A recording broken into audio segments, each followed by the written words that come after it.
Hi everybody, and welcome back to Chapter 6, video number 2.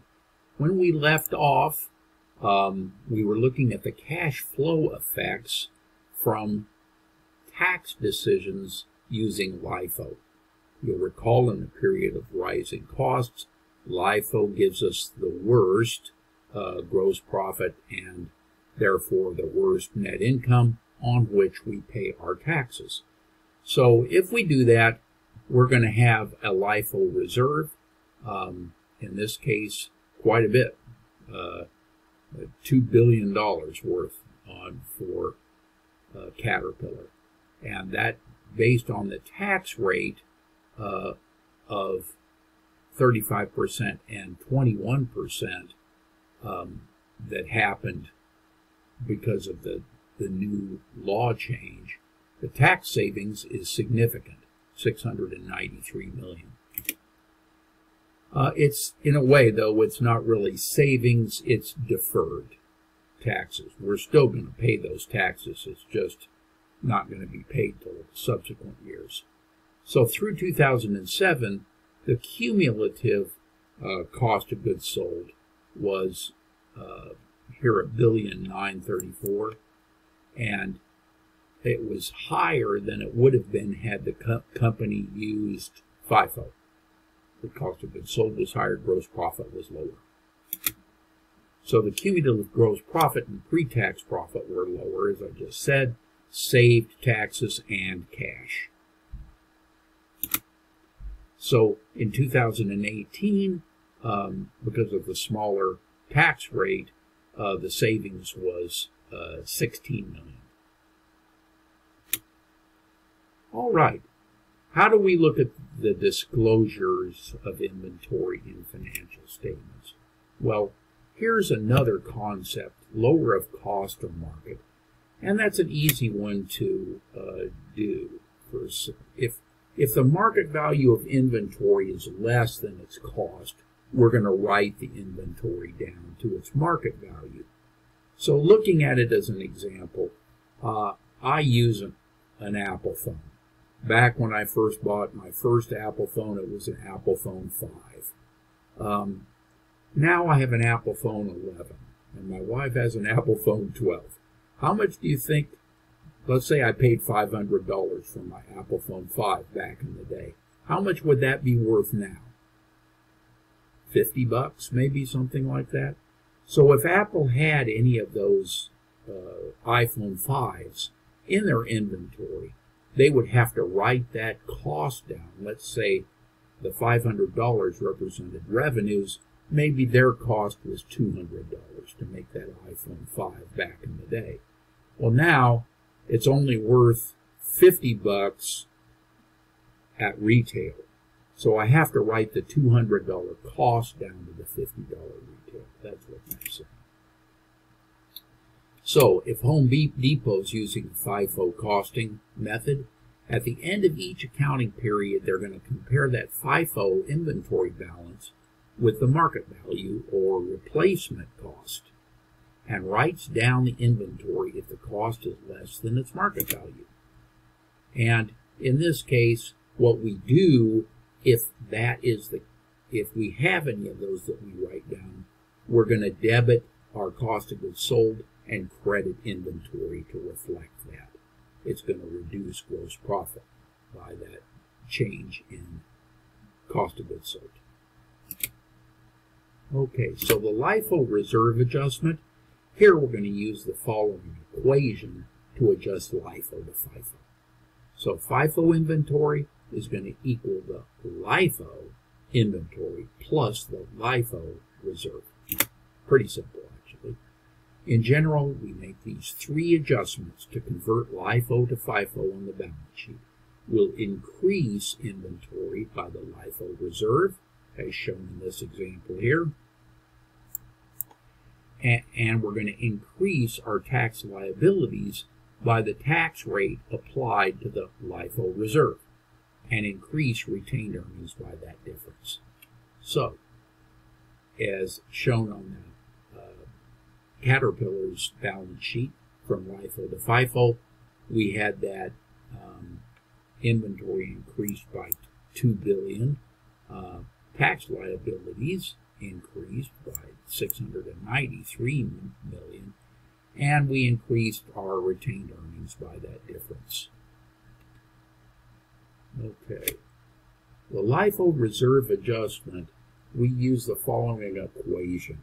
We take the FIFO cost of goods sold, and that's going to equal the LIFO cost of goods sold minus the increase in the LIFO reserve. Sometimes it decreases, but mostly increases in a period of rising cost, which is generally the case. So, during the year, that change in the LIFO reserve represents the difference between LIFO and FIFO cost of goods sold during the current year. FIFO cost of goods sold is going to be lower, which causes a higher pre-tax profit, higher income tax, and higher net income. So if we look at Caterpillar again, we can see that pretty obviously. It decreases cost of goods sold by $75 million, the increase in the LIFO reserve. We increase the tax expense by $16 million for 2018, I think that was, and then increase net income by that difference of $59 million, computed by taking the $75 million less the $16 million. So that gets a little bit complicated, but I think if you look at this, you'll see how that works in a little more depth. So the disclosures for a LIFO reserve, we can choose various inventory costing methods. The financial statements are not comparable. So we look at Caterpillar, they reported LIFO, and then they made adjustment to FIFO, and Kubota, which is a competitor, they're showing theirs in yen. So you can see that I can compare CAT to a close foreign competitor, Kubota, a company that uses FIFO. Only U.S. companies allow LIFO method. International accounting standards only allow FIFO. Until very recently, I thought that was a shortcoming of the international financial standards. But as I've become older and wiser and I understand how LIFO can be manipulated way beyond the scope of this course, I've decided that I like the international accounting standards better and just do FIFO only. All right, so LIFO liquidations. When a company reduces inventory levels, older inventory costs flow to the income statement. These older LIFO costs are these are the ones that are going to the income statement. Last in, we're working from the bottom up, are often markedly different from the current replacement costs, which are at the top.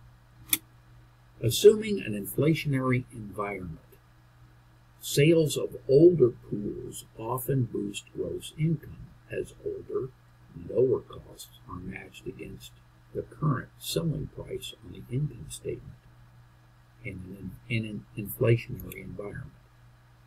This event is called the LIFO liquidation, and Rite Aid shows that here in their note disclosures.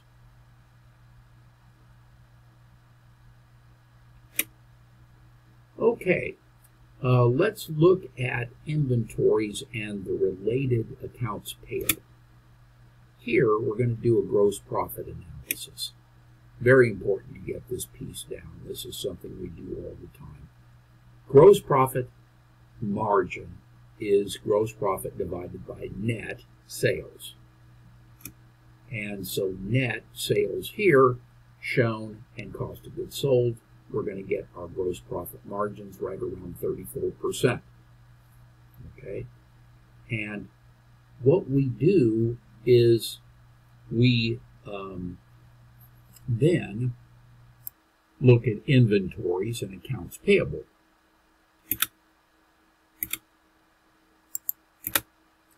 Home Depot is going to attribute a slight increase to the gross profit margin to the product mix, partially offset by higher fuel and transportation costs, and a 53rd week in fiscal year 2018.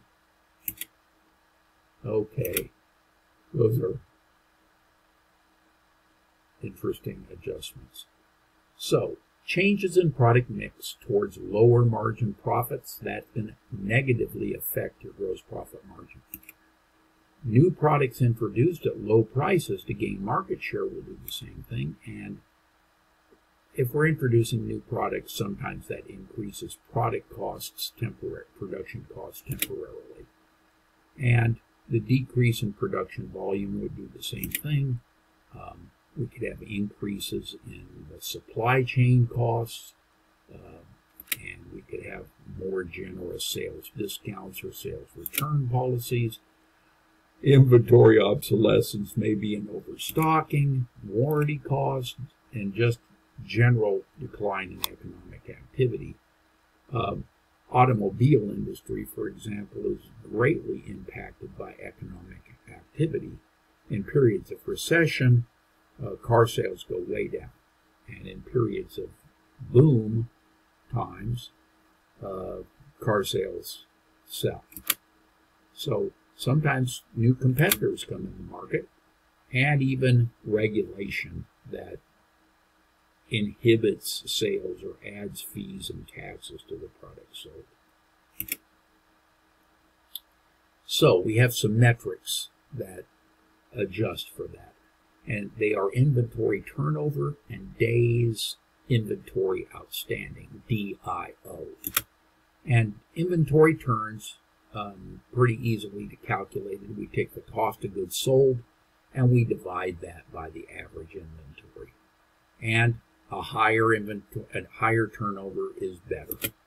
But to me, again, the days inventory outstanding is a much more understandable outcome from this metric, because it tells you how many days you have in inventory that you could sell. Useful maybe for strike planning to know that. So days inventory outstanding at Home Depot, they're going to want to compare that with their competitors. So what they've done is they've looked at their cost of goods sold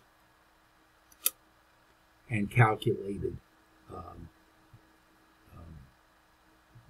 and adjusted here for that 52 weeks by multiplying times 52 divided by 53. So that's pretty good. So interpreting that day's inventory outstanding is important for a couple of reasons. One, inventory quality. Product mix can include more or higher margins that sell more slowly. A company can change its promotion policy. A company can realize improvements in manufacturing efficiency, etc., etc. And then we can actually utilize our assets by improving manufacturing processes, eliminating bottlenecks, etc. Just-in-time inventory, deliveries of raw material to production line quickly instead of slowly make a difference, just in time. And then demand pull production. Okay. When we return, we'll take a look at the days payable outstanding in our next video. Until then, bye for now.